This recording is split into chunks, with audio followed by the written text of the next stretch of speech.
avocado, gawin nating masarap na graham. Ay magawa nga po tayo ngayon mga kaprense ng avocado graham for today's vlog. Ay avocado nga ni, ay ayanong arte magsalita ng avocado ay. At dahil nga po mga kaprense ay pangkaraniwan na yung mango graham, ay magawa naman po tayo ngayon ng avocado graham. Kagaya nga po ng mangga ay makamasarap din nga po aring gawing graham. Ari nga lang po mga kaprense ang maganda sa probinsya at talaga naman po libre na yung mga prutas at saka yung mga gulay. Ay basta po baya naman ikaw ay nagtuwad sa pagtatanim, ay di ikaw ay may aanihin. Sabi nga po ng mga matatanda ay naku ining pagka ikaw ay masipag tumuwad ay naku marami kang aanihin. Ay kaya lang po ang sabi nila sa akin ay naku ining ay nagaiba na rin ang panahon at ang ngayon ay kakaiba at ibang ibang tuwad na yung inagawa ngayon.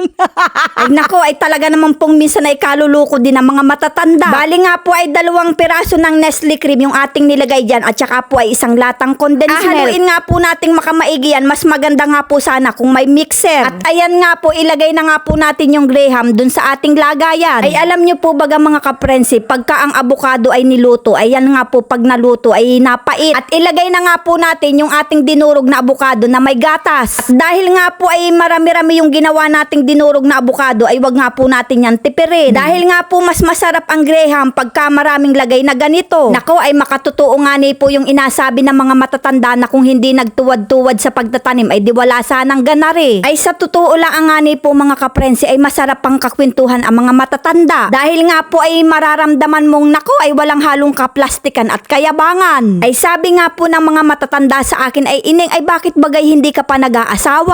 Ang sagot ko naman po sa kanila ay hindi naman po siguro nakakamatay ang walang asawa. Pero nga ni po yung paulit-ulit na tanong kung kailan ako mag-aasawa ay baka nga ni po ay makapatay na ako.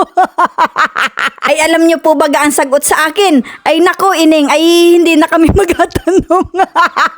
Ay ako naman po ay nagabiro lang at baka sabihin nga po nila ako ay nako ay makawalang galang ay haha. At ayan nga po nilagay na natin sa ibabaw yung dinurog na graham. At dahil nga po medyo marami pa tayong avocado ay lagyan nga po natin yan ng hiniwa-hiwa sa ibabaw. At pwede nga po ninyo yung lagyan ng gatas sa ibabaw pero ako po ayaw ko po talaga ng inalagyan dahil nga po ayaw ko ng makamatamis sa graham. Ay kaysa nga po gatas ang ilagay natin ay di yung dinurog na graham na lang po yung nilagay natin sa ibabaw. At palamigin nga po muna natin ari kahit mga 3 oras o 4 na oras. At ayan nga po mga kaprense, pagkalipas ng 4 na oras nating pinalamigyan sa refrigerator ay atin na nga po yung kainin. Ayan na nga po mga kaprense ang ating masarap na avocado grahams. Ganyan nga po ang kanyang itsura pagka hindi natin tinipid sa avocado. At dahil nga po tayo ay natatakam na kaya naman mga kaprense, ano pang inaintay natin dyan? Sakmala na!